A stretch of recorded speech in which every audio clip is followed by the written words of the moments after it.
우리가 누구입니까?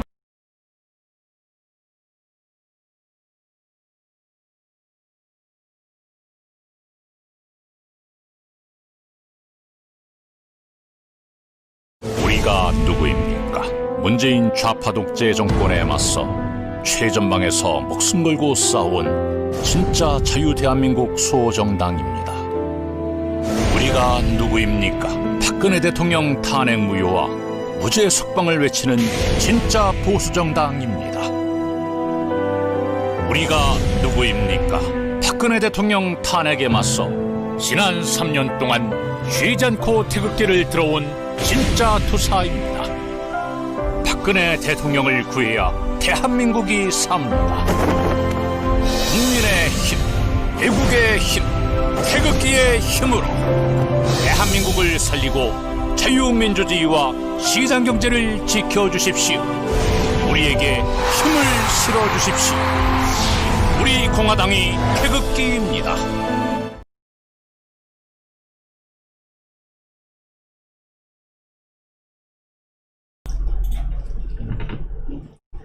예, 안녕하세요. 당원 동지 여러분.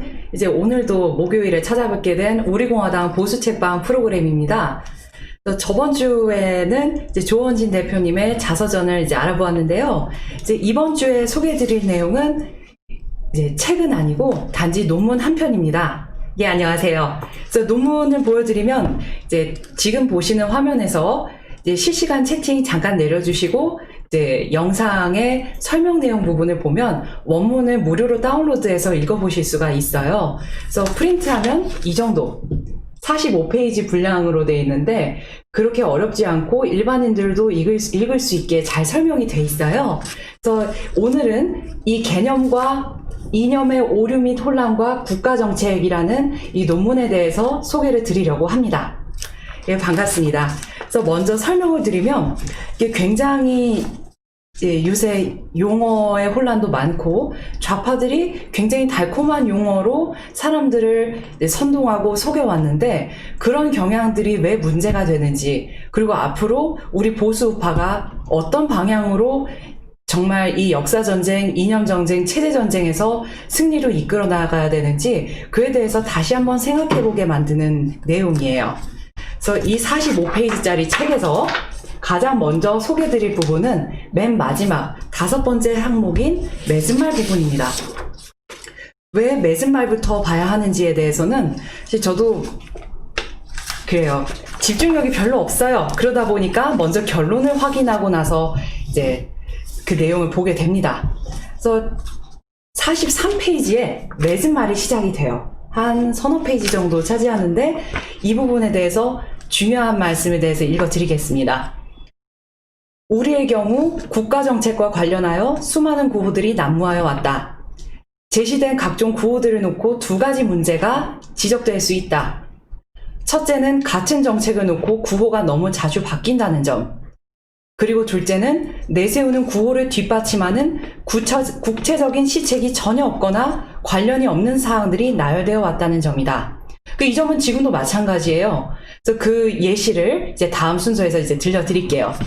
그래서 역대 대통령 거의 모두의 경우 특정한 개별 정책을 두고 사용하는 용어는 물론이고 강조하는 내용이 시시각각 변해서 개인은 물론이고 가게나 기업의 경제 주체, 심지어 정책 추진자까지 혼란스럽게 해왔다. 그래서 보면은 이 논문에서는 이념전쟁, 체제전쟁에 입각해서 우리가 얼마나 용어에 주의 깊게 살펴보고 말을 잘 써야 되는지에 대해서 계속 설명하는 부분이에요. 그래서 제일 먼저 지적하는 게 구호예요. 구호가 애매하고 내용이 없고 제대로 된 시책으로 뒷받침되지 않으면 국가를 나락으로 떨어뜨린다. 국가정책이 잘 되기 위해서는 구호의 개념이 명료하면서 사람들에게 같은 의미로 전달돼야 한다. 그 다음에 이제 또 두 번째로 있는 게 이념의 중요성이에요. 구호의 중요성, 엄밀함이 중요한 만큼 이념도 굉장히 중요합니다. 그래서 첫 번째 다음의 주제가 이 부분이에요. 이념은 개인의 삶을 위해서도 국가의 번영을 위해서도 매우 중요하다. 이념은 국가정책과 맥을 같이 한다. 특히 지도자가 내세우는 정책이 이념을 떠나 별도로 고고하게 존재하지 않는다.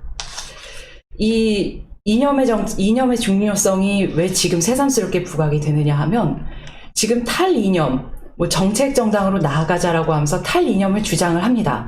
그런데 이념이 없이는 정책이 존재할 수가 없어요.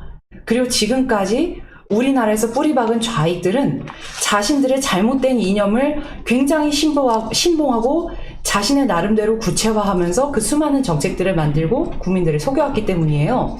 그러면서 이제 저자가 말하기를, 역사는 좌파, 진보의 공상적 사회주의, 그리고 과학적 사회주의 모두 실패임을 보여준다라고 하면서 마지막으로 위대한 지도자들에 대해서 이야기를 합니다. 세 번째, 위대한 지도자들은 이슈보다는 가치와 이념을 강조한다. 구체적인 정책보다 가치의 전달과 이념의 설득을 더 중요시한다. 그래서 보면은 성공한 지도자가 왜 성공하게 되는지에 대해서 총 4가지의 가치에 대해서 이야기를 합니다. 이제 왜 사람들이 그 지도자를 신뢰할 수 있고 따르게 하는가. 첫 번째는 가치와 인간적인 유대. 그리고 그 다음으로는 진정성. 그리고 신뢰. 그래서 이 4가지가 지도자와 국민들이 함께 할 때 대중이 스스로를 지도자와 동일시한다는 거죠. 그리고 그 지도자가 자신들 중에 한 사람이라고 느끼고 일체감을 느끼는 거죠. 그렇기 때문에 이 가치와 이념이 없는 지도자를 옹립했을 경우에는 국민들의 상처가 대단히 크고 우리처럼 배신당했다는 엄청난 상실감을 느끼게 되는 거죠. 그래서 이것들에 대해서 뭐라고 하느냐면, 이제 저자가 말하기를 진정성이라고 합니다. 정치에 있어서 진정성이 매우 중요하다. 이 부분이 44페이지에 나와 있어요. 진정성을 포기할 때 지도자는 스스로의 가치와 이념을 포기하는 것이고 결국 신뢰를 포기하게 된다. 자신의 가치와 이념이 현재 인기를 얻지 못하더라도 진정성을 유지한다는 것은 지도자에게 용기가 있음을 의미한다. 용기가 있다는 것은 현명하지 못하다는 것을 의미하지 않으며 자신의 선거 국민에게 상처를 주는 것을 의미하지도 않는다. 지금 우리 당이 많이 상처를 입었는데 그 와중에도 우리 스스로를 돌아보고 결코 자존감에 상처를 입어서는 안 된다고 생각을 합니다. 그래서 보면 이러한 맺은말에 대해서는 이따 마지막 순서에 다시 다룰게요. 그래서 그 다음으로 보여드릴 것이 이제 첫 번째, 언어와 개념의 중요성, 그리고 의사소통에서 이들이 갖고 있는 굉장한 이제 의미에 대해서 설명을 드리려고 합니다. 자, 이제 10페이지로 넘어갈게요. 일단 무료로 다운로드 받으실 수 있기 때문에 굳이 이 방송을 보지 않으셔도 지혜로운님 감사합니다. 원문을 다운로드 받으셔서 PDF로 읽을 수도 있고 출력하실 수도 있어요. 근데 핸드폰으로 보시기엔 조금 눈이 아픕니다. 그래서 첫 번째로 나오는데, 이제 가장 먼저 강조하는 게 이 용어의 중요성이에요. 왜냐? 개인하고 조직은 각자가 고유의 정체성을 가지고 있어요. 보수파로서의 정체성일 수도 있고, 아니면 이제 청와대에 앉아있는 누구처럼 빨갱이일 수도 있겠죠. 하여튼 각자의 고유 정체성을 갖고 있는데 이것을 표현하는 방식이 있어요. 그 표현하는 방식이 이념이고 사상입니다. 그래서 죄송합니다. 이 고유 정체성이 이념과 사상으로 나타나는데, 이 이념과 사상을 표현하기 위해서 쓰는 게 정확한 용어가 수반이 돼야 된다는 거죠. 분명한 개념으로 자신의 이념과 사상을 정의해야 한다는 거죠. 왜냐하면 이 이념과 사상을 바탕으로 논의를 해서 국가적인 정책을 만들고 딱 A라는 정책이 올라왔을 때 그 정책이 옳은지 그른지에 대해서 논쟁을 하기 때문입니다. 그래서 이념과 사상이라는 건 그냥 어디 고리짝 장롱에 박혀있는 이제 옛날 얘기가 아니라 우리가 보는 가치 판단의 척도예요. 우리가 어떤 상식으로, 어떤 생각으로 이 문제를 볼 것인가에 대한 어떤 저울 같은 거예요. 그러다 보니 정확한 용어와 분명한 개념이 없으면 생태계 교란이 일어납니다. 속이고 이제 갈취하는 어떤 정책적인 유권자의 판단을 흐리는 결과가 초래하는 거죠. 우리 당이 그걸 엄청나게 당했어요. 그래서 보면 요즘의 문제에 대해서 이 2011년에 쓰여진 논문은 이렇게 정의를 합니다. 첫 번째, 이념의 결사체인 정당에 이념이 없거나 소속 정치인들이 이런저런 이념을 실리를 중심으로 마구잡이식으로 사용하는 것도 문제이다. 그리고 두 번째, 엄격성과 정확성을 요구하는 학계에서도 아무 생각 없이 구호와 이념을 사용하여 혼란이 가중되고 있다. 이 논문이 2011년에 쓰였어요. 근데 지금 2020년에는 굉장히 심각합니다. 그러니까 과거에 거의 10년 전에 우려가 현실로 이루어진 거예요. 그리고 제 생각에는 그 당시 예측했던 것보다 대단히 심각하게 실제 상황이 됐다고 생각합니다. 그래서 보면 그 다음 페이지에도 이제 여러 가지 고전들을 인용해서 이제 용어의 중요성에 대해서 설명을 하는데, 만약에 이 용어가 잘못 쓰이기 시작한다면은 커다란 문제점이 초래된다는 거죠. 뭐 그것까진 좋아요. 예를 들어서 이제 예전에 누가 말했듯이 사슴을 보고서는 말이라고 하면은 그거는 문제가 있는 거죠. 그리고 어떤 좋지 않은 의도가 있다고 볼 수 있는 거죠. 그런데 이것이 21세기 대한민국에서는 어떻게 나타나느냐? 예전에 하이에크라는 학자가 있었는데요. 그 사람이 치명적 자만이라는 저서를 썼는데, 거기서 말이 그 의미를 잃을 때 사람은 자유를 상실한다라고 했다고 합니다. 그러면서 그 말을 쓴 이유가 무엇이냐? 사회주의가 우리의 언어에까지 영향을 미쳤다는 거예요. 한마디로 빨갱이 논리가 우리가 모르는 새에 전혀 빨갱이가 아닌 제3자까지 무의식적으로 빨갱이 용어를 쓰면서 그게 자연스러운 거라고 믿도록 만들었다는 거예요. 그래서 이것에 대해서 사회주의의 영향을 받아서 사회주의적 사고방식에 빠지게 되기 때문에, 그렇게 되지 않으려면 우리가 쓰는 말이나 용어나 단어가 어떤 것인지에 대해서 관심을 가져야 된다고 경고하고 있는 부분이죠. 예를 들면 이 용어에 대해서도 나오는데, 처음엔 사실 오늘 방송 주제가 달랐어요. 이제 사실은 계급 배반 투표, 계층 배반 투표라는 거에 대해서 할 예정이었는데, 사실 깜짝 놀란 게 이 계층 배반 투표라는 용어 자체에 대해서도 이미 이념 편향적이다라는 논문이 등장한 거예요. 이게 이제 그거죠. 뭐 계급 구성의 변화, 도덕적 가치관으로 본 하층의 계급 배반 투표, 뭐 이런 논문도 있고 여러 가지가 있어요. 그래서 이미 학자들이 쓰는 용어조차 이념 편향적인 용어가 출몰하기 시작했다. 이게 쌓이고 쌓이면 그게 정설이 되는 거고, 유행에 따라 학계의 정설이 되는 거고, 그게 역사가 돼버리는 거예요. 그러면 우리는 역사전쟁, 체제전쟁, 이념전쟁에서 영원히 지게 됩니다. 그래서 그것을 막기 위해서 이제 쓰는데, 이제 여러 가지 문제가 나오죠. 뭐 번역을 잘못한 경우도 있고, 이제 원래 뜻을 왜곡하는 경우도 있고, 이제 그 다음에 또 개념은 명확한데 이제 표현을 잘못한 것도 있고, 아니면 이념은 맞는데 정책하고 따로 노는 경우도 있어요. 그래서 그런 부분에 대해서 모두 경계를 하라고 경고를 하면서 프롤로그가 끝납니다. 그래서 그 다음은 알기 쉬운 용례로 풀어서 이제 설명을 하는 부분이에요. 산업화, 민주화, 선진화라는 용어에 대해서. 그래서 이게 12페이지부터 시작하죠. 그래서 보면 저도 몰랐어요. 그래서 이 논문을 읽고 뭐 이 논문이 다 옳지는 않을 수도 있습니다. 근데 그럴싸한데? 이렇게 생각을 했어요. 어느 부분이냐? 이렇게 시작을 합니다. 최근에 많은 식자들과 정치 지도자들이 우리는 먼저 산업화에 성공했고 이어 민주화에 성공했기에 이제 선진화를 지향하면 된다라고 주장하고, 언론이나 일반인들도 대체로 이 주장을 그대로 수용하는 편이다 라고 시작해요. 맞는 것 같아요. 최근에 이제 우리가 이제 들은 것에서는 뭐 국회 선진화법 이런 것도 있고, 예전에 선진화 어쩌고 하면서 뭐 이제 그 소탕한 적도 있고, 그래서 그 보면은 많이 쓰여왔고 의심의 여지가 없었던 것 같아요. 그런데 다음 페이지에서 뭐라고 하느냐? 틀렸다. 산업화, 민주화, 선진화로 역사를 인식하고 시대를 구분하는, 꼭 규정하는 화두전개가 굉장히 안타깝다라고 저자가 표현을 합니다. 그럼 뭐가 문제냐? 대한민국 건국 이래 지금까지 우리 역사가 어쩌면 5,000년 역사가 민주화의 역사고 산업화의 역사고 선진화의 역사다. 아직 어느 것도 완결이 안 났고 모두 현재 진행 중이다. 뭐 여기까지는 잘 모르겠어요. 근데 그 다음에 나오는 말이 굉장히 위기감을 느끼게 합니다. 뭐라고 하느냐? 우리나라 현대사를 산업화, 민주화, 선진화 이렇게 3단계로 인식하는 것 자체가 역사학파나 마르크스주의의 역사 발전 단계론적 사고하고 똑같다는 거예요. 원리가 같다는 거예요. 무슨 소리냐? 그 마르크스의 변증 목적 유물론, 이제 과학적 뭐 역사관 이런 얘기가 있는데 거기서는 역사가 단계별로 그 단계를 완수하고 다음 단계로 넘어가고 다음 단계로 넘어가고 하면서 진보한다라고 표현을 합니다.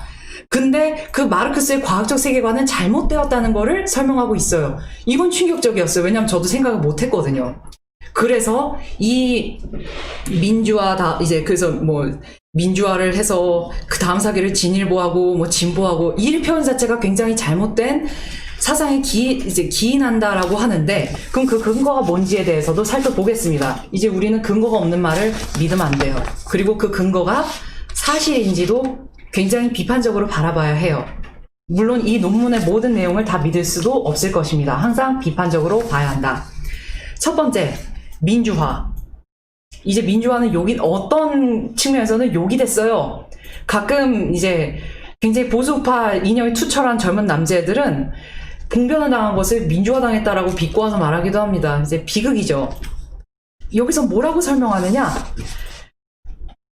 대한민국을 건국한 자체가, 그러니까 이승만 대통령이 자유민주주의 헌법을 기초로 대한민국을 건국한 것 자체가 이미 가장 큰 민주화였다고 합니다. 그렇잖아요. 생각해보니까 그런 거예요. 저는 그게 민주화라고 생각을 미처 못했어요. 그 이전에는 왕조였고 일제강점기였고 굉장히 혼란스러운 공산당과 이제 온갖 이제 사상을 가진 사람들이 나름의 할거를 했던 시기였는데, 이승만 대통령의 자유민주주의 대한민국 건국이 가장 큰 민주화였다. 이것은 우리가 모두 기억해야 될 명제예요. 아니, 그 이상의 민주화가 어디 있습니까? 그래서 물론 이 저자는 이제 80년대 이제 뭐 민주화 투쟁한다고 하신 분들을 폄하할 생각이 없다라고 밝히지만, 애국 활동을 돈으로 보상하는 나라가 과연 지구상에 몇 나라나 되냐라고 묻습니다. 진짜 그러게요. 혹시 이 민주화 운동에 대해서 뭐 어떤 유공자로 만들고 하는 나라가 몇 곳이 이제 몇 개국이 있는지, 사례가 어떤지도 한번 확인이 필요할 것 같습니다. 그래서 보면 이제 이 민주주의라는 데모크라시에 대해서도 뭐 번역이 잘못됐다라고 이제 주석을 다셨어요. 그 저자분이. 그래서 보면 민주주의보다는 민주정치 체제가 맞다. 뭐 이런 말씀을 하셔요. 그래서 왜 그럴까 해서 봤더니, 민주주의라는 것을, 민주정치 체제가 일종의 절대적인 가치로 신격화됐다는 거예요. 이게 민주주의를 비하하는 게 아닌데, 사실 지금 우리 전 세계적으로 민주주의의 대안을 발견하지 못했습니다. 지금까지 우리는 이제 좀 더 나은 정치 체제를 개발해 왔지만, 민주정치 체제가 지금까지 우리가 발견한 최선이었기 때문에 그것을 갖고 있어요. 그런데 민주주의 자체가 완전하지는 않았어요. 그걸 우리나라는 느끼고 있죠. 뭐냐? 오래전에 고대에서도 이제 플라톤이 말한 폭민정이라는 게 있어요. 성숙한 개인들의 독립적인 판단이 뒷받침되지 않은 경우엔 때의 정치, 때로 뭉쳐서 때 쓰는 정치, 폭도의 정치가 되고 우중 정치로 흐름을 타버린다. 우리나라 지금 그러죠. 그래서 이 민주주의를 보호할 수 있는, 자유민주주의를 보호할 수 있는 것들에 대해서 굉장히 많은 고민을 해왔던 거죠. 우리가 지금 실시간으로 고통받고 있으면서요. 그래서 보면 민주주의에 대해서 다시금 규정하는데 15페이지에서 민주주의는 가장 나쁜 국가 형태, 즉 전제 정권이나 독재 정권을 피하는 수단이다. 그래서 그들을 막기 위해서 다수에 의한 지배를 이제 민주주의라고 이제 표현을 해온 거죠. 그래서 민주주의를 어떻게 수행할 것인가, 그것이 굉장한 이제 그 논의의 초점이 돼야 된다고 설명을 하고 있어요. 생각해보면 그게 맞습니다. 왜냐하면 저 북한 반인륜 범죄 집단도 자신들을 조선인민민주주의공화국이라고 하거든요. 자기들도 민주주의래요. 근데 민주주의를 어떻게 하느냐가 문제죠. 그래서 이 저자는 이제 자유민주주의, 이제 자유시장 경제를 이제 바탕으로 한 이념의 정립과 강화를 주장하고 있습니다. 그래서 산업화에 대해서도 봤는데, 이 저자 같은 경우에는 그거예요. 좀 더 박정희 대통령께서 이루었던 경제 발전의 과정, 그 기적적인 한강의 기적을 산업화라는 표현만큼이나 좀 더 엄밀하고 정확한 개념을 사용할 필요가 있다. 이제 이렇게 지적을 하고, 그 다음 선진화에 대해서도 그래요. 이 선진화가 무엇인가에 대해서 엄밀하지 않다고 지적을 합니다. 그래서 공기업 민영화, 공기업 효율화는 뭔지 감이 잡힌다. 근데 공기업 선진화가 뭐냐라고 하면 명확하게 세 줄로 설명을 할 수가 없다는 거죠. 뭐 이제 세 줄은 제 임의의 표현이에요. 그래서 보면 선진국이라는 개념에 대해서도 다 정의하는 게 다릅니다. 여기서 예를 든 거에 따르면 한국 선진화 포럼이라는 이제 당시 조직, 지금 있는지 모르겠어요. 거기서는 선진화가 자유민주주의, 자유시장 경제, 복지국가를 지향하는 과정이라고 하는데, 또 뭐 한반도 선진화 재단에서는 1인당 소득 규모가 3만 달러가 넘어가는 과정을 선진화라고 보고 있다는 거예요. 뭐 3만 달러 넘어가면 선진국이라고 하겠죠. 언제 넘을까? 근데 아직 그 규정은 통일되지 않았고, 그래서 선진화라는 개념이 이제 모호하다라고 지적을 하면서 다음 챕터로 넘어가요. 정권의 구호. 그럼 이제 과거 자신들의 정부를 좀 미화하는 구호를 남겼던 이 정부들에 대해서 알아보겠습니다. 국민에게 주권을 보장하는 게 민주화인가? 예, 그래서 저도 이제 이 부분에 대해서 공부를 하는데, 문제는 민주화를 사칭해서 폭민정을 유도하는 건 굉장히 잘못되었다고 생각을 합니다. 그러니까 민주주의를 남용하는 거죠. 그래서 보면 이제 우리가 좌파라고 규정을 하거나 사는 정부들이 탄생할 때마다 자기 정부를 스스로 구호로 규정을 했어요.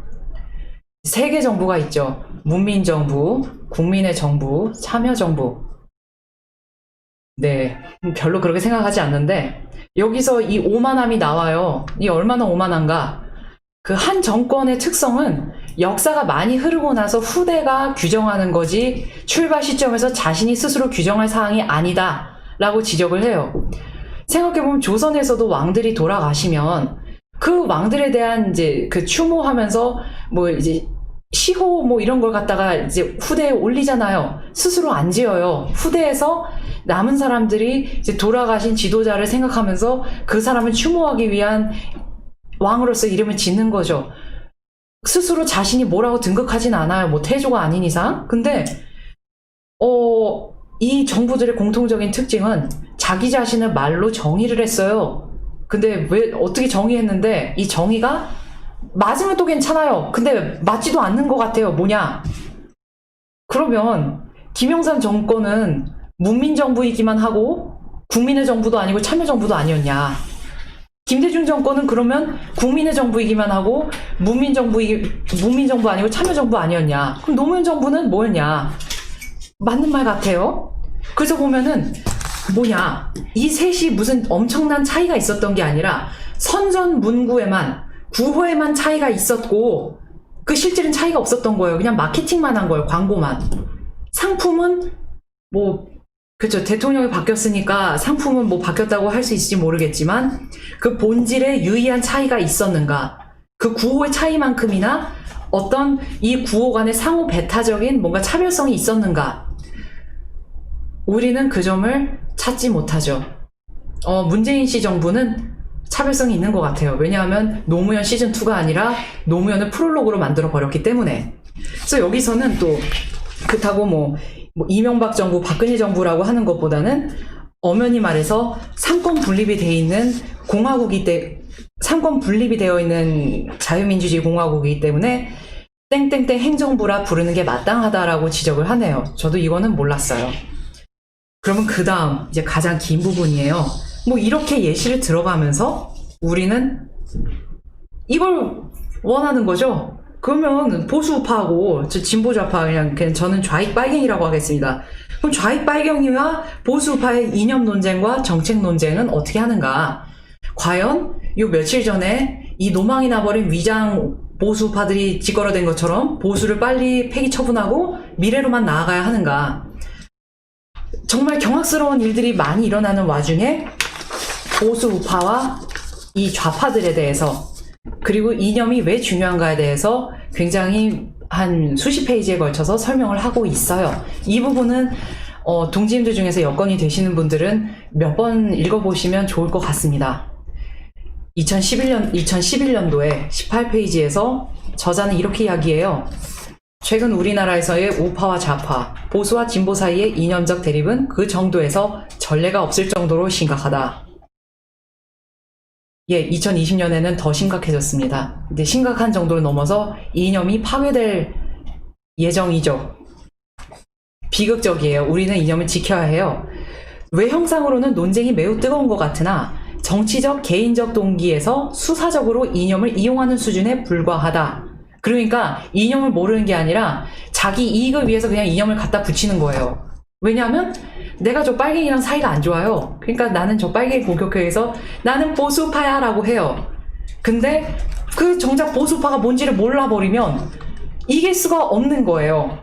그래서 도대체 보수가 뭐고 진보가 뭐냐. 진지한 성찰이 없이 일단 편가르기용으로 이념을 이용했어요. 그러니까 이념이 열등한 게 아니라 바보들이 이념을 이용한 거예요. 이거는 굉장한 문제입니다. 바보라고 비하해서 유감이신 분들이 계시다면 전 별로 미안하지 않아요. 자, 그러면 이념의 중요성에 대해서 말씀을 드리겠습니다. 왜? 엊그제 거대 야당이 여당 이중대가 되고 싶은지 뭐 보수라는 말을 뭐 쓰지 말자 뭐 이런 얘기를 이제 표면화했고, 그 이전에 자기들끼리 논의할 때는 완전히 보수파의 가치를 쓰레기통에 갖다 버렸다고 말할 수 있는 얘기를 들었어요. 예. 요즘에는 정말 지성이 흐려지는 데에는 진짜 남녀노소와 지위고하가 없는 것 같습니다. 그러니까 자신의 맨정신을 갖고서 정말 흐려지지 않은 눈으로 매사를 주시할 필요성이 있어요. 이념이 왜 중요한가? 정치에 있어서 이념이 왜 중요한가? 정치를 해서 정책을 만듭니다. 그런데 요즘 정치하는 사람들은 정책을 만들기 위해서 탈이념하자고 주장하고 있어요. 근데 그분들은 탈정신 하셨어요. 탈진실 하셨어요. 왜냐? 정치와 정책의 연결고리가 이념입니다. 정치와 정책이 따로 놀 수가 없어요. 예, 맞아요. 초지일관이 굉장히 힘들어요. 근데 지금은 초지일관은커녕 배를 타고 산으로 가버린 분들이 대부분이 약간 메인스트림처럼 돼버렸어요. 그래서 보면 이 정책을 만들 때 이 이념이라는 게 가치 판단의 기준이기 때문에 굉장히 중요한데, 이념의 중요성도 모르고 왜 중요한지도 모르고 이념이 뭔지도 모르고, 그리고 뭔지 모르면 일단 경각심으로 가져야 되는데 이 좌익빨갱이에 대한 경각심도 없잖아요. 그러다 보니 정책 논의도 제대로 안 되고 겉돌고 국민들이 보기에 진짜 정말 정신 이상해 보이는 소리까지도 하고 나중에는 좌파들한테 질질질 끌려다니는 거예요. 네, 굉장히 힘들죠. 그래서 보면 이 정책에 대해서 논의되는 거는 결국의 본질은 사상 대립으로 인해서 모든 정책에 대한 논쟁이 일어난다. 그렇기 때문에 우리가 이념을 모르고 정책하자, 정치하자 이러면은 산으로 가버리고, 그 와중에 이념을 굳게 가지고 놓지 않는 좌익들한테 그냥 영원히 끌려가서 우리도 함께 좌파 돼버리는 겁니다. 이거를 왜곡하면 안 돼요. 그래서 그 다음으로 보실 게 이제 우리나라에서의 이제 이념 대립이에요. 예, 링크 계속해서 올려주신 분 감사합니다. 그래서 우리 보수파도 비록 열심히 불타고 있는 와중에도 공부를 해야 돼요. 그래야 이제 보수 대화제 현장에서 물을 스스로 끼얹고 진화를 할 수가 있어요. 지금 문제는 좌파 우파와 보수 우파, 이제 좌파 우파, 이제 보수 진보 뭐 이렇게 나눠 있는데 사실 엄밀한 정의는 달라요. 그래서 우리는 지금 이제 보수와 진보에 대한 규정은 시대에 따라서 달라져 왔거든요. 그런데 이게 지금 우리가 살아가는 이 시대에서의 보수 이념은 자유민주주의 시장경제고, 저 진보 이념이라고 하는 프로그레시브는 저 좌파들의 사상을 따르고 있기 때문에 우리가 통상적으로 보수파, 진보좌파라고 하는 것입니다. 근데 이제 한국에서도 그렇고 세계적으로도 분명히 보수와 진보의 개념은 정치적으로나 경제적으로나 달라져 왔어요. 그래서 그런 역사적인 거는 조금 어렵지만 그렇다고 한다라고 이해하시는 게 필요합니다. 그래서 굉장히 이제 충격적인 일이지만은 이제 하나, 우리나라에서 이제 보수 우파, 그러니까 우파와 좌파 간의 굉장한 이제 대립이 엄청나게 있었는데, 여기서 좀 충격적인 의견이 하나 나와요. 뭐냐면, 마치 어떤 이들은 박정희 대통령이 무슨 엄청난 독재자인 것처럼 자유민주주의 시장경제를 뭐 방해한 것처럼 이제 날조를 해왔지만 전혀 아닌 게, 재헌 헌법에서 우리의 경제 질서는 자본주의 시장 경제라기보단 이제 사회주의 지시 경제였다. 그래서 여기 이 19페이지에 있는데 이 부분은 꽤 충격적이었습니다. 그런데 이것을 1962년에 제5차 개헌에서 박정희 대통령께서 자유시장 경제 원칙의 헌법적인 지배 개념으로 넣은 거예요. 저도 그걸 몰랐어요. 그래서 이거 주석이 있는데 이거 읽어드리면 1948년에 제정된 재헌 헌법에서는 이제 제 84조 여기서 경제적 자유가 제한되는 것이 원칙이고 예외적으로 보장된다고 설명이 돼요. 이제 84조가 대한민국의 경제 질서는 모든 국민에게 생활의 기본적 수요를 충족할 수 있게 하는 사회정의의 실현과 균형 있는 국민 경제 발전을 기함을 기본으로 삼는다. 각인의 경제상 자유는 이 한계 내에서 보장된다. 이게 1948년 재헌헌법이에요. 그런데 1962년에 박정희 대통령께서 이제 계시 시절 개헌한 제5차 개헌안에서는 제111조 제2항에서 국가는 모든 국민에게 생활의 기본적 수요를 충족시키는 사회정의의 실현과 균형 있는 국민 경제 발전을 위하여 필요한 범위 안에서 경제에 관한 규제와 조정을 한다. 필요한 범위 안에서 경제에 관한 규제와 조정을 한다라고 정부의 역할을 축소시켰습니다. 이거는 자유시장 경제 원칙이에요. 이게 헌법의 지배적인 개념이 됐어요. 그런데 현행 헌법 1987년에 제정된 현행 헌법은 119조에서 뭐라고 규정하느냐, 뭐 어쩌고 119조 뭐 2조에서 국가는 균형 있는 국민 경제의 성장 및 안정과 적정한 소득의 분배를 유지하고 시장의 지배와 경제력의 남용을 방지하며 경제 주체 간의 조화를 통한 경제의 민주화를 위하여 경제에 관한 규제와 조정을 할 수 있다고 규정했다. 규제와 조정을 할 수 있다라고 했습니다. 이거는 필요한 범위 안에서라는 말이 빠졌어요. 그래서 보면은 오히려 자유시장 경제 원칙이 헌법의 지배적인 개념이 되었던 건 박정희 대통령 시절이었던 거죠. 지금은 오히려 재헌헌법에 사회주의 지시경제 요소가 강하게 남아있다라고 저자는 생각을 합니다. 이게 맞는지 안 맞는지는 모르겠어요. 근데 용어상으로는 그렇군요. 그래서 보면 이 헌법에 대해서도 지금 이제 얘기가 나오는데, 문제는 우리나라가 워낙 급변하는 이제 근현대사를 겪었던 나머지 헌법의 정체성 문제가 심도 있게 논의되어 있지 않았대요. 맞는 것 같아요. 그렇지 않고서는 저 헌법재판관들의 역사적인 삽질이 반복되는 것을 설명할 수 없어요. 헌법의 정체성에 대한 심도 있는 논의와 어떤 가치 정립이 되지 않았고, 그 가치가 어떻게 현행법과 현행 정책과 현행 정당들과 연계되는지 관계성을 설명하지 못했기 때문에 중구난방이 돼버린 거예요. 물론 이 중구난방은 제 생각이에요. 그래서 지금 보면 헌법에 이제 경제에 관한 규정이 뭐 굉장히 다른 자유진영의 민주주의 국가들하고 비교해 봤을 때 우리 헌법이야말로 이제 경제에 대한 제약이 좀 많다. 뭐 이런 게 표로 21페이지에 정리돼 있어요. 한번 보시면 좋을 것 같아요. 어쩌고 저쩌고 이제 보면은 반공을 제외하고는 이제 자유주의나 보수, 우파의 가치 이런 거에 대해서 정확한 담론이 없었고, 이념을 중심으로 한 세력 결집이 이제 필요하다. 뭐 이런 여러 가지 얘기가 있습니다. 그런데 이 진보 좌파라고 하는 사람들, 여기선 진보 진영이라고 합니다. 민노당 시절부터 이제 얘기가 나오는데 2003년 대선, 2004년 총선에서 반시장 경제주의 인사들이 둘러싸인 대통령이 당선이 됐어요. 이제 노무현이죠. 네. 그가 부디 바보이길 바랍니다. 그래서 하여튼 진보 성향의 정치들이 대거 국회에 진출하였다. 그리고 본격적인 좌파 진보 정당인 민주노동당이 국회를 최초로 진출하였다. 그리고 민노당은 일부 지역에 집중된 투표를 한 열린우리당이나 한나라당과 달리, 이제 뭐 10년 전이니까요. 15년 전이니까 전국에 걸쳐 고른 득표를 획득하면서 13%의 정당 지지율을 얻어 10석의 의석을 확보하였다. 스스로 좌파임을 천명한 민주노동당 강령은 반미와 반자본가 정신으로 가득 차 있다. 이렇게 보수 불태우기의 프롤로그가 열렸습니다.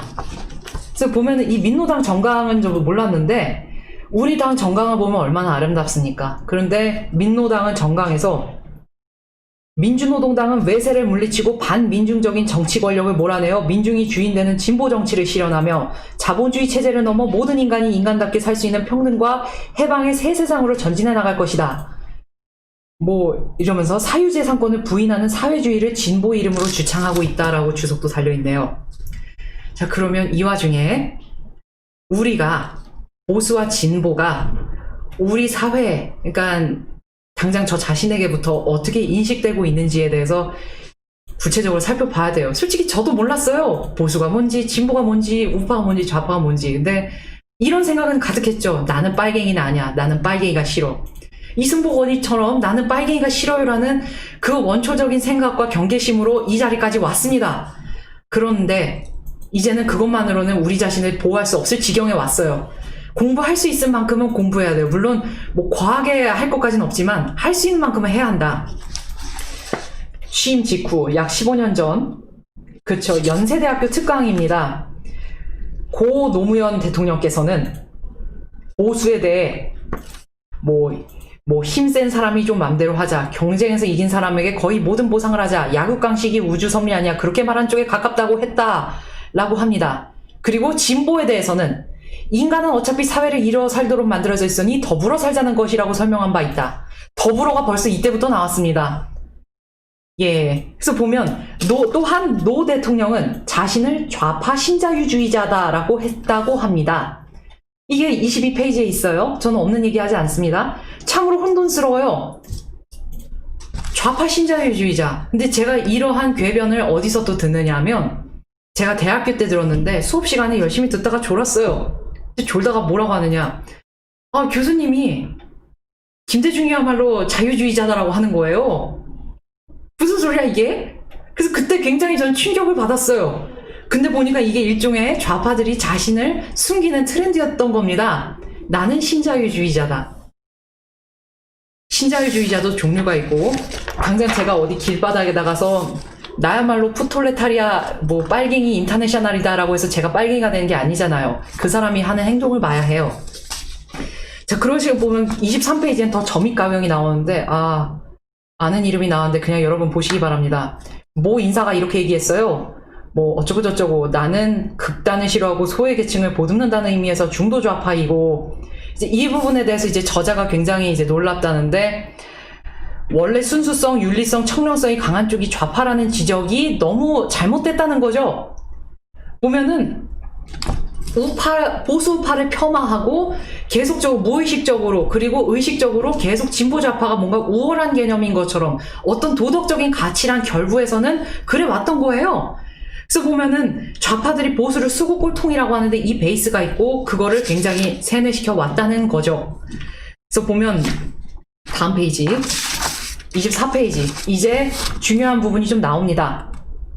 합리적 진보란 있는가? 24페이지 최근에 진보 보수 이념 대립에서 합리적 진보, 개혁적 보수란 말이 회자되고 수용되고 있다.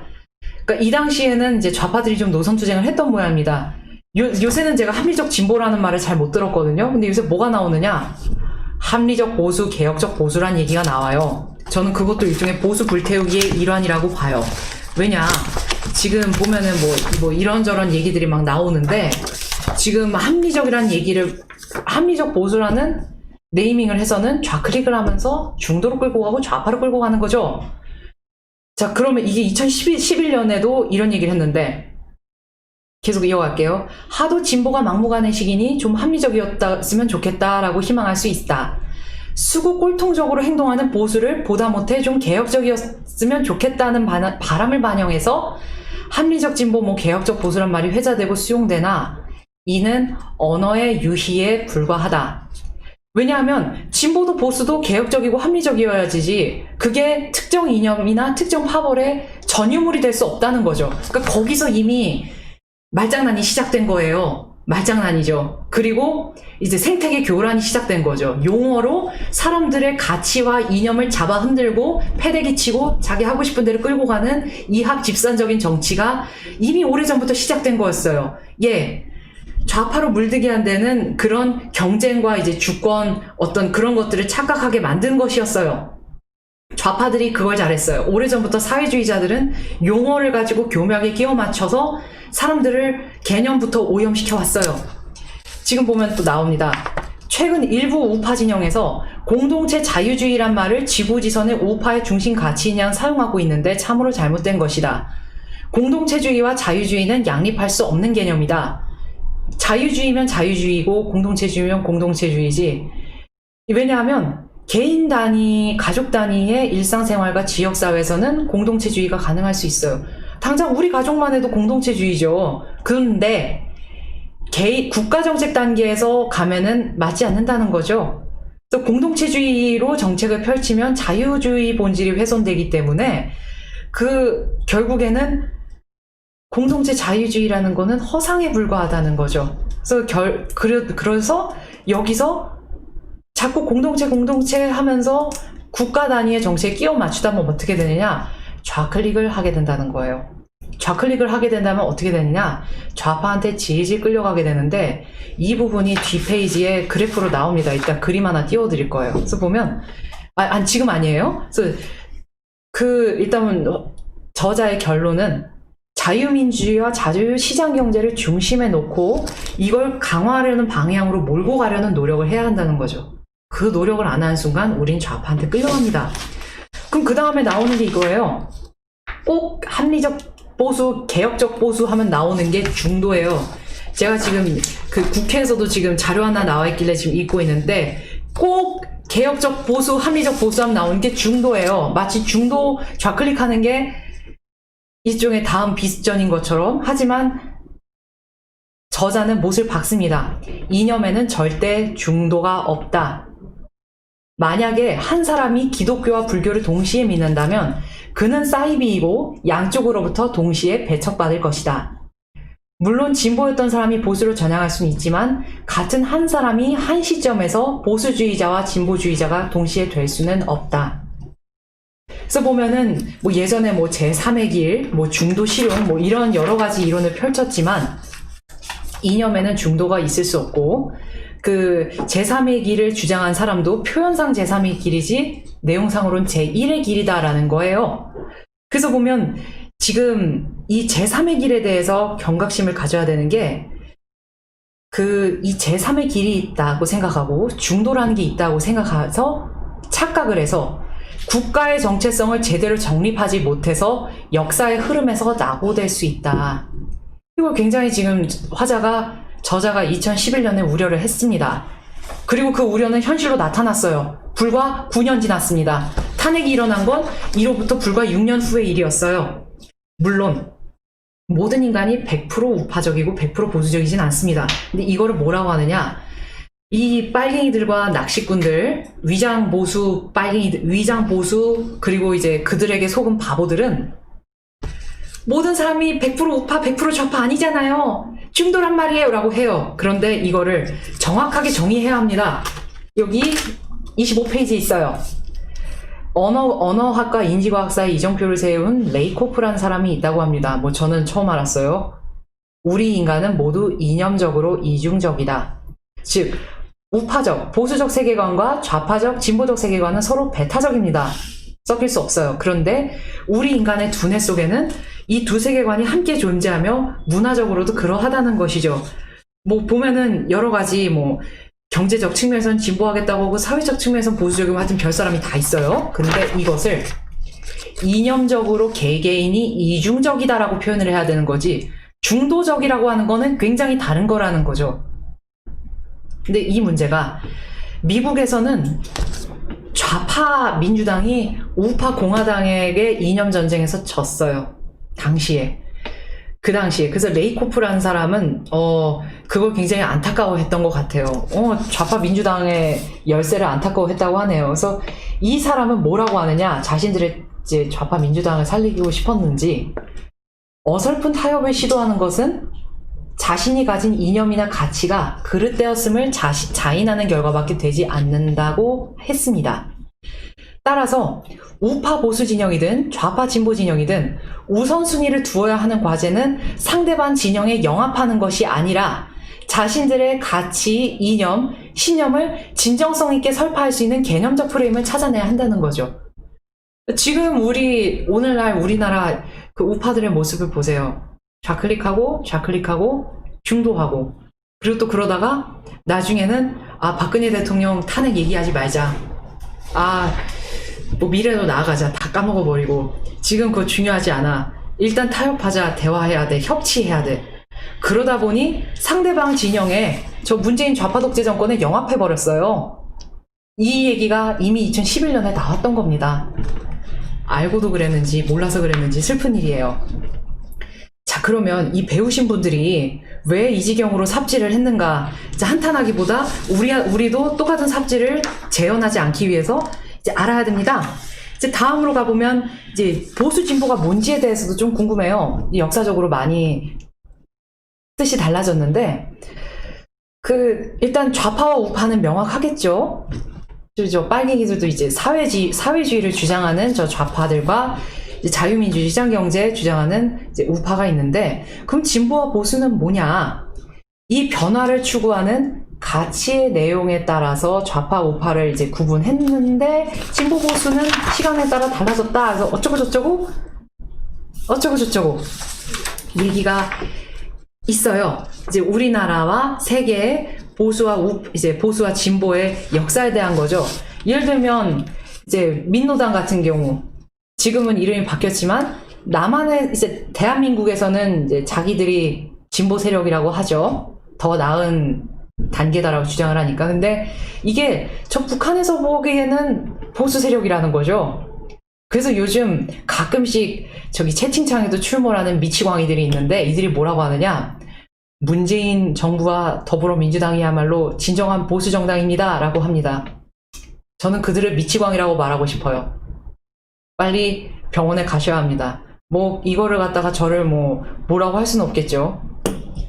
특정하지 않았어요. 명예훼손이 아닙니다. 그래서 보면 지금 이 보수 진보라는 개념이 시간에 따라서, 그리고 시대와 이제 배경에 따라서 다소 달라졌지만, 그렇다면 이거를 임의로 규정해서는 안 돼요. 보수 진보를 그냥 시대에 따라 달라졌으니까 우리도 그냥 임의로 지어 부르자라기보다는, 지금 이 지구촌에 이제 세계 각국에서 사용하고 있는 보수와 진보라는 이제 이념이, 스펙트럼이 어떻게 펼쳐 있느냐를 볼 필요가 있는데, 지금 여기서는 8.15 해방 후에는 이 보수 진보 이념 판도가 대한민국을 건립한 세력은 보수 우익, 그리고 이를 반대한 세력은 진보 좌익으로 자리매김한 채 오늘에 이르렀다라고 합니다. 그래서 보면은 당시에 이제 식민지 조선 사회에서는 보수가 민족주의 세력이었고, 저 진보가 사회주의 세력이라고 불렸대요. 지금은 좀 달라졌죠. 일단 그러면 다른 나라들은 대체로 어떠냐에 대해서도 이제 나오죠. 미국 같은 경우에 먼저 28페이지 보겠습니다. 지금 진보와 보수가 어떻게 되느냐가 지금 주석으로 나와 있어요.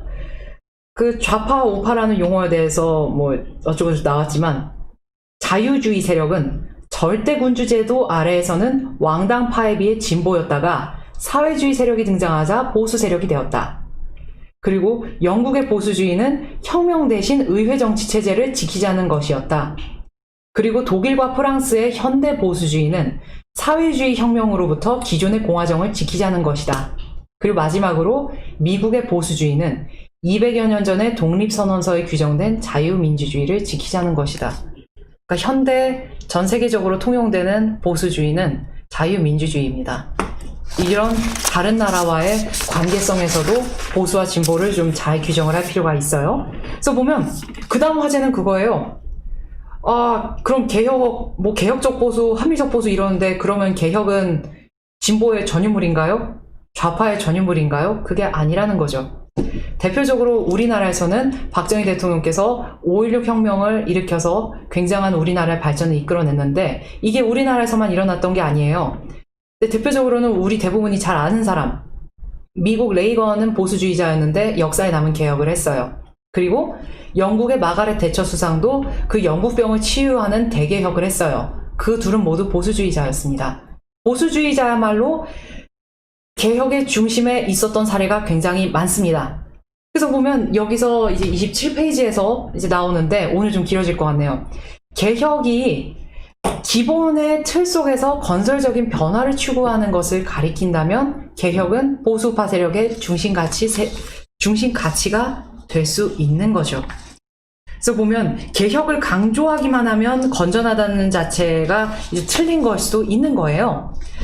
그러니까 보수와 진보는 그 시대에 따라서 양상이 변해왔습니다. 그리고 그 나라에 따라서도 양상이 변해왔습니다. 당장 북한에 가서 보면은 북한의 보수와 북한의 진보가 뭐냐고 하면은 또 달라지죠. 그런데 중요한 건 지금 현대의 21세기 지금 우리 자유진영이, 그러니까 지금 대한민국의 우리공화당과 우파 세력들이 적어도 세계의 다른 우파들과 함께하고자 할 때 이때 그들이 스스로를 보수라고 규정하는지 진보라고 규정하는지를 봐야 돼요. 지금 현재는 보수는 자유민주주의 시장경제 세력이 보수주의입니다. 적어도 세계의 자유주의 진영들에서는 그렇습니다. 지금 보면 이 와중에 탈이념을 주장하는 여러 학자들이 있었습니다. 저도 대학원 때 꼭 이름이 나왔는데요. 벨이라든지 아니면 프랜시스 후쿠야마 같은 사람이 있었어요. 이 사람들은 뭐 이제 어차피 자유주의가 승리했으니까 이념은 이제 시대착오야. 이제 정책으로 승부해야지. 어차피 자유주의자니까 라고 하는데 실상 그렇지 않은 게 이미 우리나라를 통해서 증명이 됐어요. 그래서 거기서 나오는 게 이제 항상 나오는 게 이제 흑묘백묘론. 검은 고양이든 흰 고양이든 쥐만 잘 잡으면 된다 이러는데 문제는 이 검은 고양이 흰 고양이에서 까먹은 게 있어요. 그럼 쥐는 왜 잡으려고 하세요? 쥐는 왜 잡으려고 하냐는 거죠. 그러니까 엉뚱한 데서 가치가 호도되고 있는 게 이제 오늘날의 문제겠습니다. 그래서 보면 이 진보하고 보수가 이제 계속 헷갈리는데 사실 우리나라에서 진보라고 스스로 주장하는 사람들이 좌파죠. 근데 이제 사전적으로 진보가 뭐 마치 이제 진일보한다 이런 말처럼 들려서 이제 좋아 보이지만 사실은 그 진보주의라고 하는 거는 일종의 프로그레시브라고 하는 그 영어 용어가 있어요. 그래서 이 부분도 번역할 때 어느 정도 의도가 있는 번역이 이루어지지 않았나, 이미 장명할 때 어느 정도 의도가 된 장명이 이루어지지 않았나 이런 생각이 듭니다. 그래서 보면 마르크스와 좌파들이 어떻게 진보와 보수를 규정했는지에 대해서도 나와요. 벌써 수백 년 된 얘기죠. 29페이지 한번 보실게요. 그래서 쭉 계속 보면 세계적으로 이제 진보와 보수가 어떤 역사를 타고 이제 왔는지에 대해서 쭉 읽어보실 수 있는데 이 마르크스가 이 자신의 변증법적 유물론과 역사적 유물론에 입각해서 기존 자본주의 체제를 고수하면 보수 반동이 되고 사회주의를 지향하면 역사 발전의 필연적 법칙이 순응하기 때문에 진보가 된다라고 했어요. 그러면서 가장 과학적인 것이 진리다라고 하면서 진보를 내세우고 진화론을 철저히 신봉해 왔습니다. 오랜 역사예요. 그리고 또 북한은 또 뭐라고 했느냐? 진보를 또 규정을 해놨는데 이게 조선말 대사전이라는 게 있대요. 이놈들은 아직도 조선인가 봐요.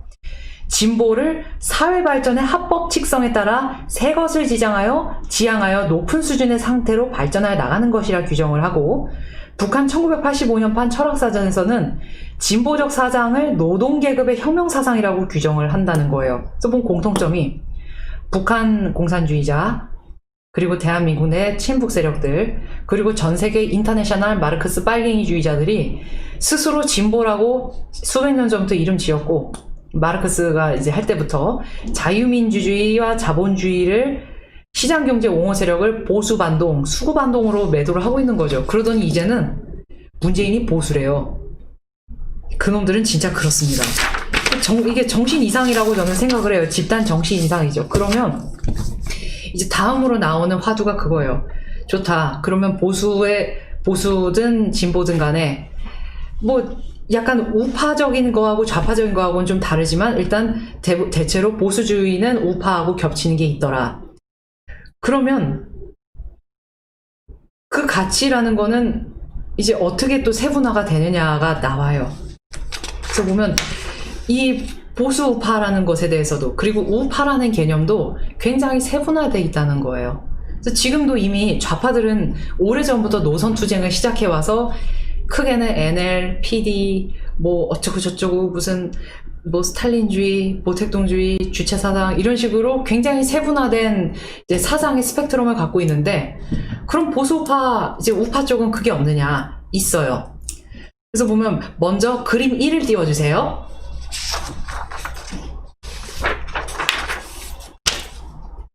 이제 페이지 31에 보시면 전 민경국이라는 사람이 뭔지 모르지만 이념 삼각형이라는 게 있는데, 이게 그러면 보수주의하고 사회주의만 있느냐 보니까 이념이 삼각형 구도를 형성하고 있다는 거예요.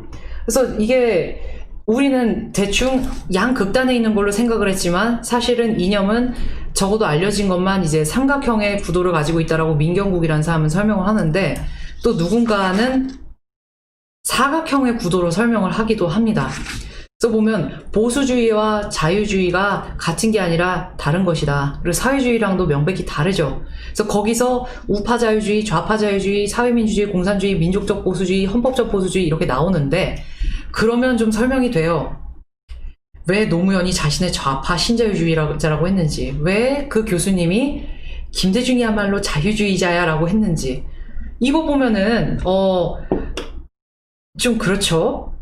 우리가 몰랐던 게 뭔가가 또 있는 것 같아요. 그게 좋은지 나쁜지는 잘 모르겠어요. 근데 우리는 주의 깊게 봐야 할 필요성을 느끼는 거죠. 예, 그림 내려주세요. 다시 이제 31페이지로 가보겠습니다. 그래서 하나의 이념을 보수 진보의 위상에 자리매김하는 게 이제 불가능하다는 거죠. 너무 흑백 논리로 갔다. 우리나라에서는 어쩔 수 없지만. 그런데 이 자유주의자도 잘 봐야 되는 게 우파 자유주의와 좌파 자유주의자가 있다. 이거 굉장히 조심스러운 거라는 거죠. 그리고 사회주의도 공산주의와 사회민주주의, 그러니까 아까 유럽식 사회주의 말씀하셨는데, 예, 맞아요. 사민주의라고 하죠. 사회적 민주주의, 민주적 사회주의. 이게 달라요.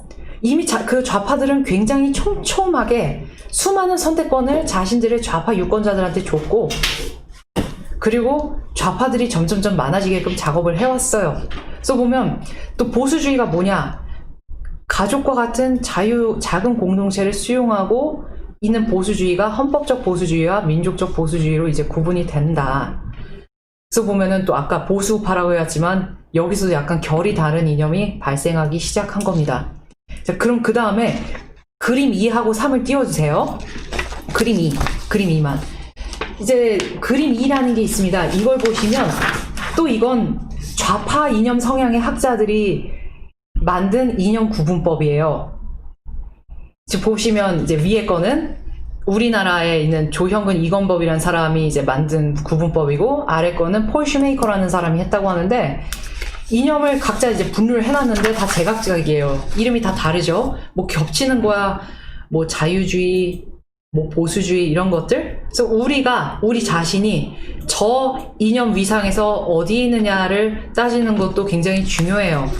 그렇죠. 대통령께서 나오시면 게임은 끝이 아닐 수도 있어요. 근데 문제는 그 대통령께서 이 이념의 어느 부분에 계시는지, 이 대통령께서는 스스로를 어떤 이념이라고 생각하고 계시는지를 우리가 판단을 하고 그 정신을 이어받지 않으면은 굉장히 힘들어집니다. 왜냐면 따로 놀면 안 되잖아요. 지금 이제 보시면 또 파시즘이 또 특이한데, 이제 위에 있는 조형근 이건범은 파시즘을 극우라고 분류했는데, 또 아래쪽 폴 슈메이커는 이제 극우, 극우가 저기 있구나. 파시즘, 나치즘이 이제 보수라고 돼 있네요. 근데 또 어떤 사람은 이제 파시즘에 대해서 이 저자는 사회주의적인 요소가 강하다고 생각하고 좌파 진보로 분류하는 게 정확하다라고 논평을 하는 거예요. 그러니까 이 그림이 옳은 게 아니라 이 그림에 대해서 이 저자가 옳지 않다라고 지적을 한 거죠. 뭐냐? 파시즘, 이제 파시스트당 같은 경우에는 우리나라 말로 풀어서 보면은 이게 정확한지 모르겠는데 국가사회주의 노동당입니다. 자기들은 국가사회주의 노동자당인지 노동당인지라고 했어요. 근데 그걸 어떻게 보수로 분류할 수 있느냐, 어떻게 우파로 분류할 수 있느냐. 이미 파시즘이 완전히 역사적으로 매장당한 시점에서 명백히 자신들을 국가사회주의 노동당이라고 했는데, 이거는 사실 좌파라고 분류할 수도 있는 거죠. 물론 스탈린 공산당과는 사이가 매우 좋지 않았습니다. 그래서 보면 하여튼 이렇게 이념에 대해서도 제각각 자기 필요에 따라서 해석이 다르고 규범에서 어디 끼워 맞추기를 했다는 거를 저희가 은연중에 느끼기 시작하는 거예요. 그림 내려주세요. 그럼 그 다음에는 자, 알겠다. 이제 보수가 뭔지 진보가 뭔지 하면 뭐 우파 좌파가 뭔지는 이제 직관적으로 알겠지만 여기서 그렇다면 보수주의가 뭐냐라는 것도 이제 우리가 생각을 해야 돼요. 그럼 보수우파 하는데, 그럼 자유민주주의 시장경제 좋다. 그럼 자유민주주의 시장경제는 뭐고, 그럼 보수주의는 뭐냐? 왜냐하면 결이 다르거든요. 지금 우파 내에서도 지금 결이 다르거든요. 그래서 보면 이제 32페이지에서 서구에서 보수주의에 대해서 뭐라고 설명하는지가 나와요. 서구에서 보수주의는 경제생활에서는 정부 개입이 작아야 하고 언론 및 가족 관련 사항에서는 정부가 적극 개입하기를 주창한다. 반면 진보주의는 경제생활에 대해서는 더 많은 개입을 원하고 언론 및 가족 관련 의사결정과 관련하여서는 정부 개입을 반대하거나 축소하는 입장이다. 그래서 보수 진보 모두의 우파 성향과 좌파 성향이 혼재되어 있다라고 또 이제 합니다. 근데 생각해 보니까는 이거 좀 자세히 봐야 될 것 같은 필요성이 있어요. 서구에서의 보수주의는 경제생활에선 정부 개입이 작은데 언론하고 가족 관련 사항은 정부가 개입해야 된다라고 합니다. 지금 언론이 깽판치고 있는 상황에서는 조금 잘 봐야 되는데, 지금 또 그렇다고 해서 문재인 좌파 독재 정권하고 언론이 완전히 지금 궤를 같이 하고 있는 상황에서 이 부분이 과연 맞는지에 대해서도 지금 우리가 유심히 잘 봐야 돼요. 뭐든지 간에 제가 비록 이 논문을 들고 왔지만은 이 논문에 대해서는 우리가 스스로 판단하고 읽어야 됩니다. 저도 여러 가지로 지금 책을 계속 찾아보면서 제 가치관을 정립해야 돼요. 그래서 어쩌고저쩌고 보면 사실 보수주의의 시작은 시장에 대한 통제를 거부하고 정부를 제한하자는 사람들이 스스로를 보수주의자라고 부르기 시작했어요. 그래서 이에 대칭하는 리버럴이 좌파 진보주의자가 되었다고 하죠. 근데 이제 뭐 어쩌고저쩌고 하면서 미국에서 이제 그 보수주의자와 자유주의자의 맥이 이제 이어져 왔지만 이게 사실 우리가 보기에는 어떤 얘기인지 몰라요. 뭐 모르잖아요. 당장 책을 몇 권씩 읽을 수는 없고. 그런데 그러면 하나를 보자는 거죠. 그럼 지금의 21세기의 진보주의자들은 지금 뭐 하고 있냐는 거죠. 21세기의 전 세계에서 진보주의자다라고 하면은 자기를 뭘로 지향하느냐. 33페이지 맨 하단에 최근에 전 세계 진보주의자들에 대해서 얘기가 나옵니다. 누진 세제를 지지하고 기업에 점증하는 영향력을 반대하며 노조의 결성과 활동을 적극 지원한다. 최저임금제와 보편적 건강관리제를 찬성한다. 또한 환경 문제에 자유주의자들보다 훨씬 더 많은 관심을 가진다. 그래서 보면 오늘날의 미국에서 진보 정치인은 대부분 민주당이나 녹색당과 연계되어 있다라고 주석이 달려 있어요. 그러니까 이 용어라는 것이 우리나라에서는 굉장히 긍정적인 말로 여겨지고 있지만 전 세계적으로 통용되는 맥락에서 봤을 때는 잘못하면 지뢰를 밟을 수도 있는 상황이에요. 그러면은 진보는 이렇게까지 이제 자신에 대해서 생각한다라고 하면 보수주의는 그럼 스스로를 어떻게 규정하느냐. 말로만 보수의 가치를 바로 세운다고 유승민이 짓거리는데 반말해서 죄송해요. 근데 유승민 씨가 말하는데 그러면 현실 정치에서 보수 이념의 가치와 정책이 뭔지에 대해서 30페이지에 설명이 돼 있어요. 영국 보수당 마이클 하워드 의원이 16개 항을 제시를 했습니다. 이걸 다 읽어드리고 싶지만 시간이 없어요. 근데 이 부분에 대해서 나중에 단카페에 올려놓든지 그리고 이 유튜브에 밑에다가 따로 써서 이제 설명에 첨부해 놓든지 하겠습니다. 꼭 30페이지에 있는 보수 이념의 16개 가치와 정책에 대한 개념을 읽어주셨으면 좋겠어요. 그래서 보면 여러 가지 이제 넘어가서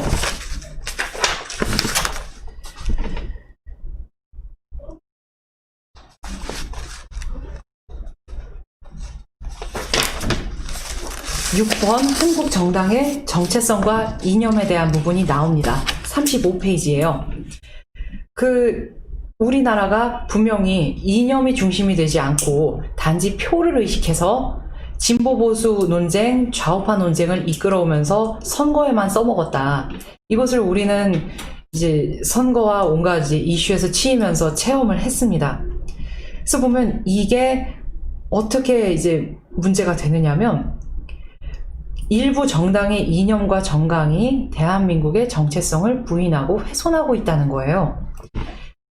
당장 문재인 씨 좌파 독재 정권의 이제 여당인 더불어민주당 정강이 문제가 있더라. 뭐 더불어란 말이 김일성 자서전에 나오더라.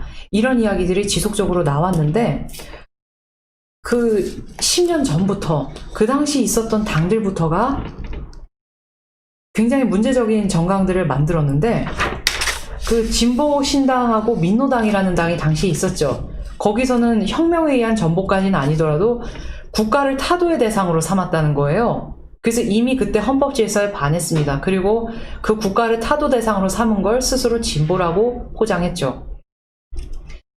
물론 민주당, 이제 그 당시 민주당은 이제 약간 그보다는 완화되는 것처럼 나가면서 중도 좌파의 이념을 이제 표방하면서 이제 표를 끌어모았어요. 이 부분에 대해서 다음에 좀 설명을 드릴게요. 그래서 보면 이제 쭉 나가서 이제 그 당시 정당들, 자유선진당, 한나라당 이런 것에 대해서 이제 어쩌고저쩌고 설명하는데 중요한 부분이 있어요. 처음에 헌법 정체성에 대해서 얘기가 나왔는데 우리의 헌법 정체성이 확고하지 않다. 왜냐하면 국가 정체성과 정치 및 경제 체제에 대한 정당 이념들이 전체적으로 헌법보다 좌경화되어 있다고 보이기 때문이다라고 저자가 설명을 합니다. 왜 좌경화되어 있다고 보느냐? 정당의 이념 지평에 대한 연구가 있었어요. 우리나라 정당들이 실질적으로 말로는 어쩌고저쩌고 하는데 진짜 진보고 진짜 보수고 진짜 좌파고 우파인지에 대해서 봤더니 보수 이념이 없고 중도 보수, 중도 진보, 진보 이념만 있더라는 거예요. 그 당시에 10년 전에 이미. 근데 문제는 이 진보 이념으로 배치된 이 좌익 빨갱이들 정당을 보니 빨갱이라서 죄송합니다. 하지만 별로 죄송한 마음이 들지 않아요. 이 사람들의 진보 이념 가운데는 헌법에서 허용 범위를 넘어선 애들이 있었다는 거예요. 선 넘는 애들이 있었다는 거예요. 대표적인 게 통합진보당이 일저지르다가 해산당한 케이스겠죠. 그래서 보면 그림사 띄워주세요. 예, 우리의 이제 윤치우 부팀장님께서 그림을 띄워주셨어요. 이 그림이 굉장히 중요해요. 이전에 두 개는 그냥 그 논문 쓰신 분들의 이론이었지만 이거는 우리가 지금 굉장히 경각심을 갖고 봐야 돼요.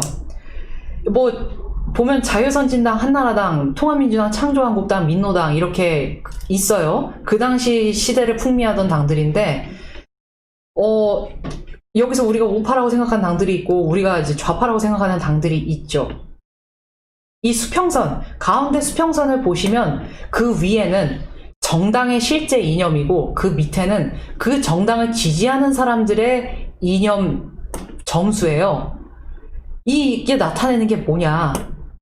그 문제는 이 보수 우파 정당 지지자들은 이 당이 완전히 보수파야라고 생각하고 찍었는데 중도였다는 거예요. 그리고 좌파 정당 지지자 사람들은 이 좌파 정당을 찍은 사람들은 뚜껑을 열어봤더니 실제로는 훨씬 보수파 성향이 있었다는 거예요. 그리고 이거를 좀 더 위기감 있게 설명을 하면 당들이 생각보다 최소 10년 전부터 더 좌경화되기 시작했다는 거예요. 무슨 얘기냐? 자, 일단 보실게요. 그림 4의 윗부분, 중간에 있는 선, 중간선 위를 봐주세요. 이것은 우리나라 정당의 이념적 좌표가 상당히 진보적, 좌편향점임을 보여준다.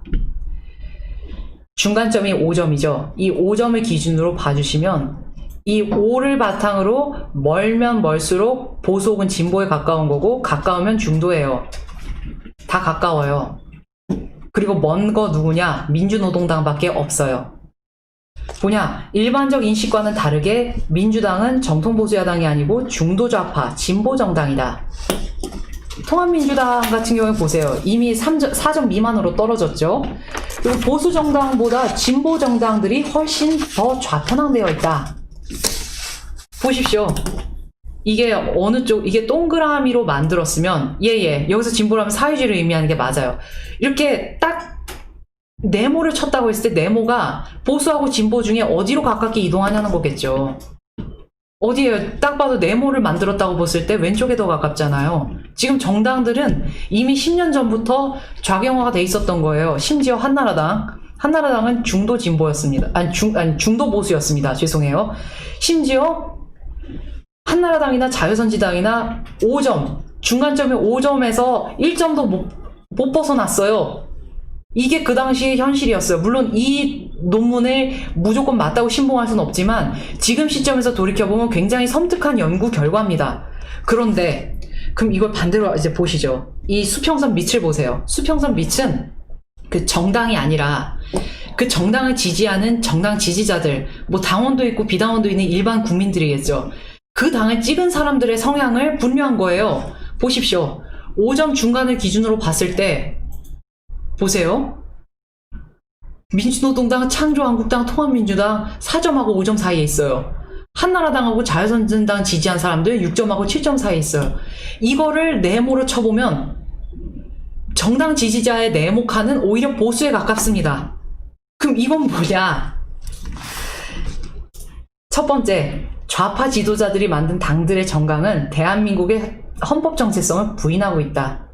그리고 두 번째, 정강의 이념이 지지자들이나 일반 국민의 이념보다 훨씬 좌경화되어 있다. 대표적인 게 저 민노당이겠죠. 심지어 민노당은 민노당 지지자들하고 민노당 실체하고 엄청난 점수의 차이가 있어요. 그러니까 민노당을 지지한 사람들이 당은 빨갱이 당이라고 할 수 있겠으나 뭐 또 욕했다고 잡아갈지 모르겠지만 빨갱이 소리라면 빨갱이라고 해야 됩니다. 하지만 그 당을 지지한 사람들은 생각보다 자기가 생각하는 것보다 훨씬 보수파였다는 거예요. 그리고 또 이제 문제는 우리 우파 진영을 볼게요. 생각보다 국민들은 한나라당과 자유선진당을 지지한 사람들은 보수우파였는데 정작 그 당의 정강정책을 봤을 때는 중도에 가까웠다. 그러니 10년이 지난 지금 좌경화에서 질질 끌려간 겁니다. 그리고 이제 저 목전에 5점에 서서 중도를 하자. 이 이상 어떻게 중도를 하죠? 그냥 4점 미만으로 다 같이 떨어지자는 거예요. 그리고 그걸 통합이라고 하고 그걸 중도라고 하는 거죠.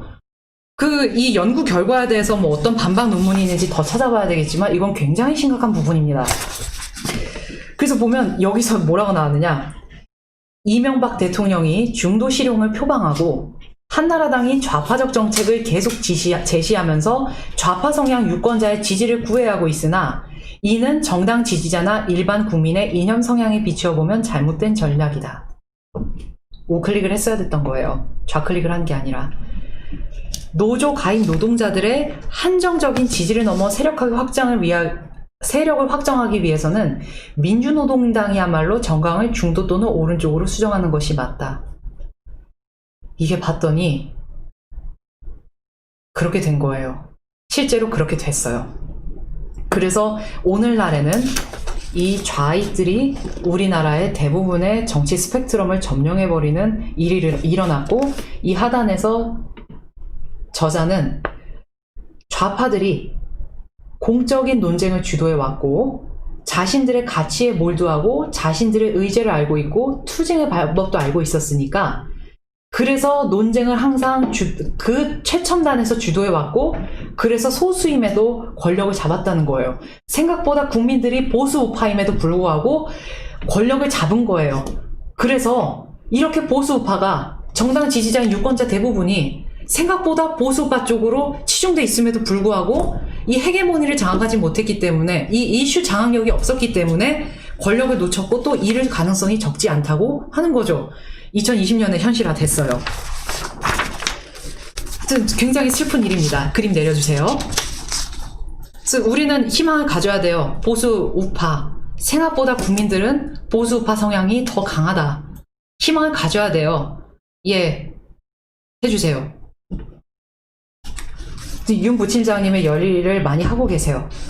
지시면 자본주의 시장 경제와 이제 이념 논쟁에 대해서도 얘기가 나와요. 이제 통제 경제 할 거냐, 아니면 자유 시장에 따를 것이냐. 우리는 작은 정부 큰 시장 이제 굉장히 이제 따라왔고, 그래서 그 시장 경제가 어떻게 이제 최대한 지켜야 되는 우리의 가치임은 주지의 사실이에요. 그래서 이 부분에 대해서는 굳이 설명을 하지 않겠습니다. 그런데 여기서 이제 저 개혁적 보수, 따뜻한 보수 이제 주장하는 이제 일부에 대해서 반박할 수 있는 논리가 하나 이제 선물처럼 주어지는데요. 지금까지 빨갱이들은 수많은 책과 미디어를 통해서 자본주의의 냉혹함을 비판해 왔어요. 야, 이 자본주의 피도 눈물도 없구나. 너희 금권을 가지고 얼마나 많은 빈자를 능욕해 왔느냐.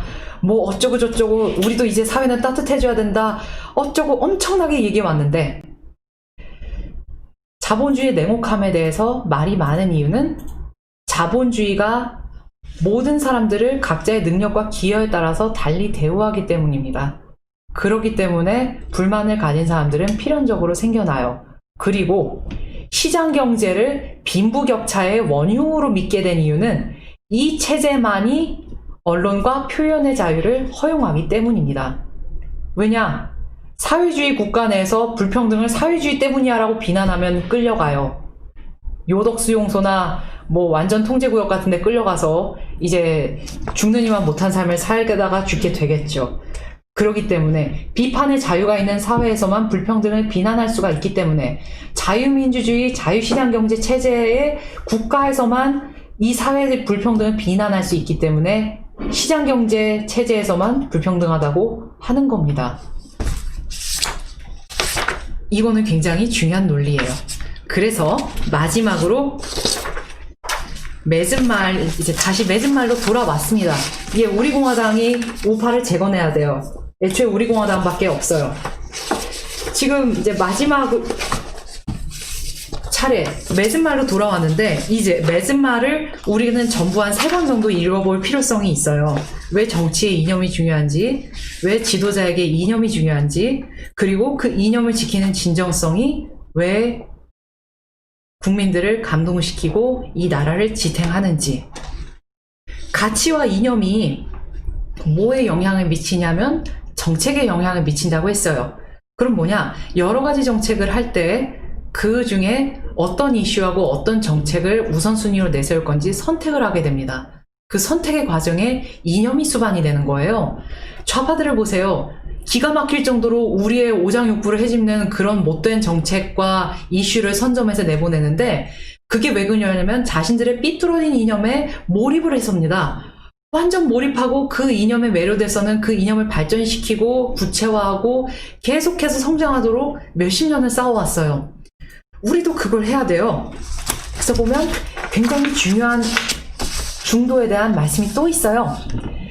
이념의 중도가 있고 중용이 좋다는 일반적인 믿음이 있다. 뭐 그래서 사실 사람들이 이념이 중도적이지 않고 이중적이라는 얘기를 했었죠. 그래서 여기 이제 좌클릭에 대해서 다시 한번 이제 냉혹한 진실을 이야기하는데, 더 많은 표를 얻기 위해 진보주의자들은 오른쪽으로 이동해야 된다고 믿고 보수주의자들은 왼쪽으로 이동해야 한다고 믿곤 한다. 그러나 이는 잘못된 판단으로 오히려 역효과를 낸다. 자신이 가치의 반대쪽으로 이동해서 상대방의 가치를 더 활성화시켜주고 자신의 가치를 포기하는 결과가 초래된다. 이중개념주의자를 중도주의자와 혼동해서는 안 된다. 중도주의 세계관이란 결코 없으며 진정한 중도파는 정말로 거의 없다.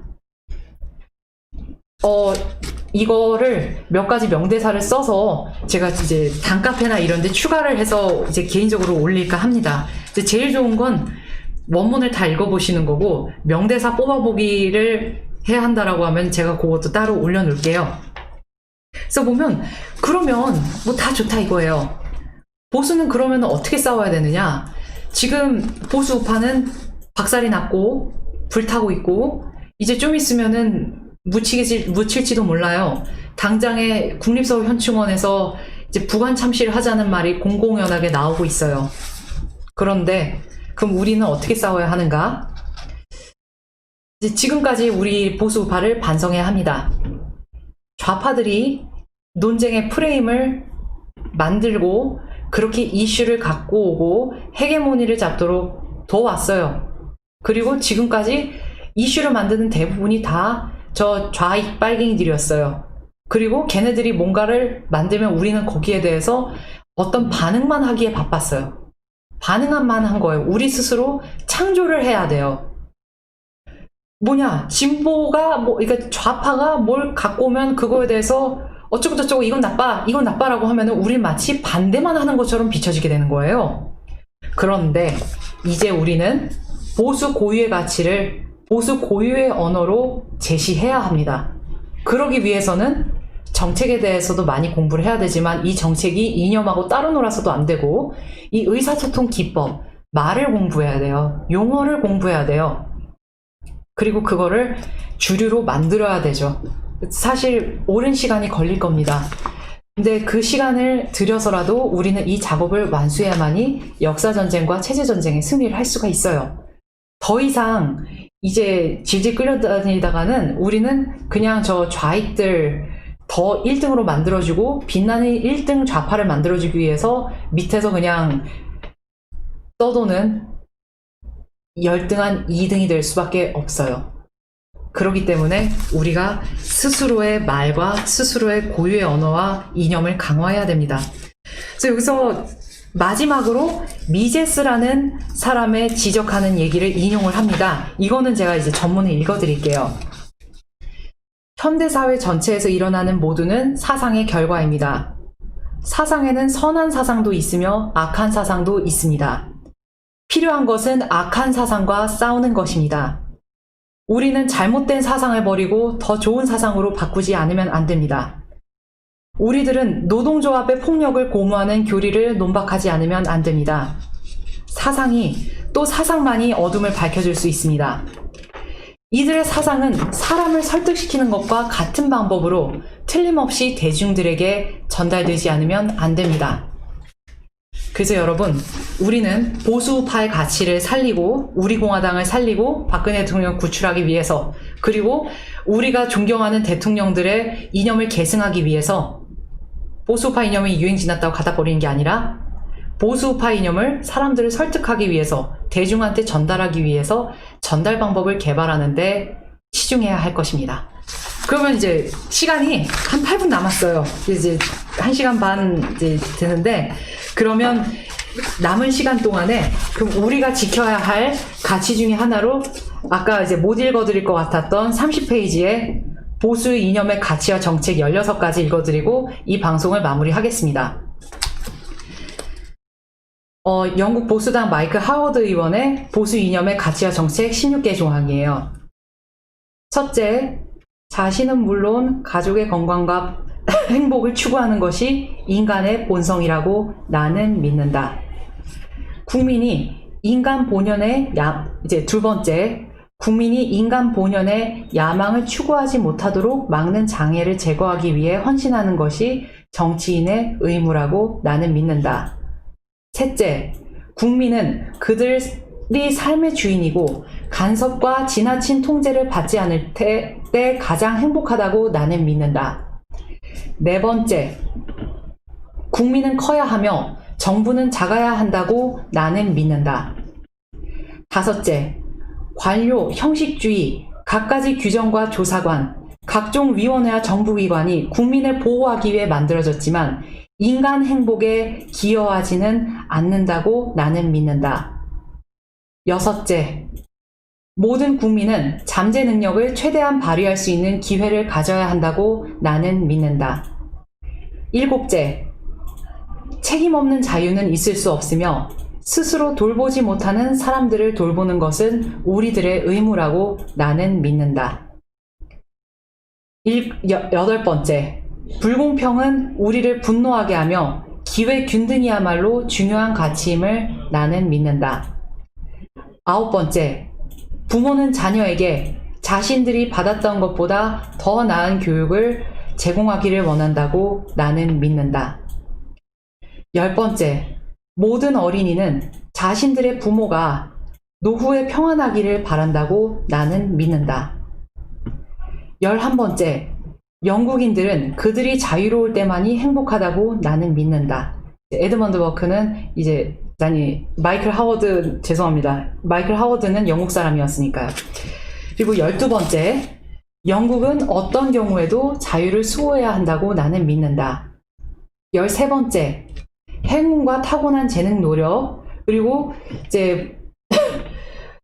부의 다양성을 통해서만이 섬나라인 영국이 고귀한 과거와 약동하는 미래를 가진 위대한 사람들의 고향이 될 수 있다고 믿는다.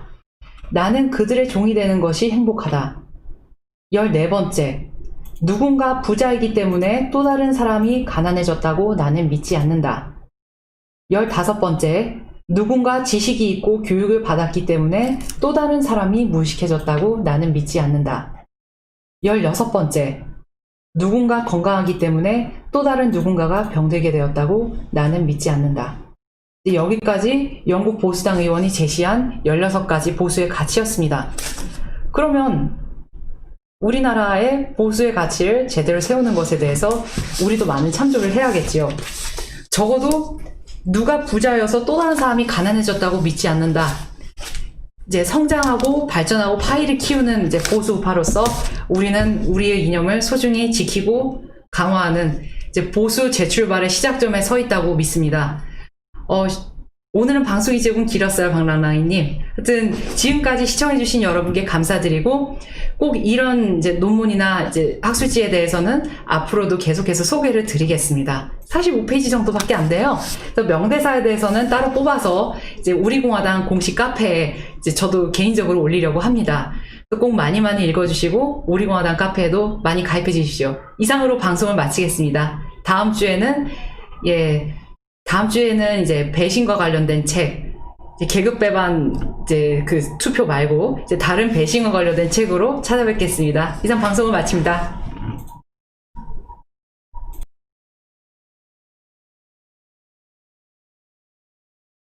우리가 누구입니까? 문재인 좌파 독재 정권에 맞서 최전방에서 목숨 걸고 싸운 진짜 자유 대한민국 수호정당입니다. 우리가 누구입니까? 박근혜 대통령 탄핵 무효와 무죄 석방을 외치는 진짜 보수정당입니다. 우리가 누구입니까? 박근혜 대통령 탄핵에 맞서 지난 3년 동안 쉬지 않고 태극기를 들어온 진짜 투사입니다. 박근혜 대통령을 구해야 대한민국이 삽니다. 국민의 힘, 애국의 힘, 태극기의 힘으로 대한민국을 살리고 자유민주주의와 시장경제를 지켜주십시오. 우리에게 힘을 실어주십시오. 우리 공화당이 태극기입니다.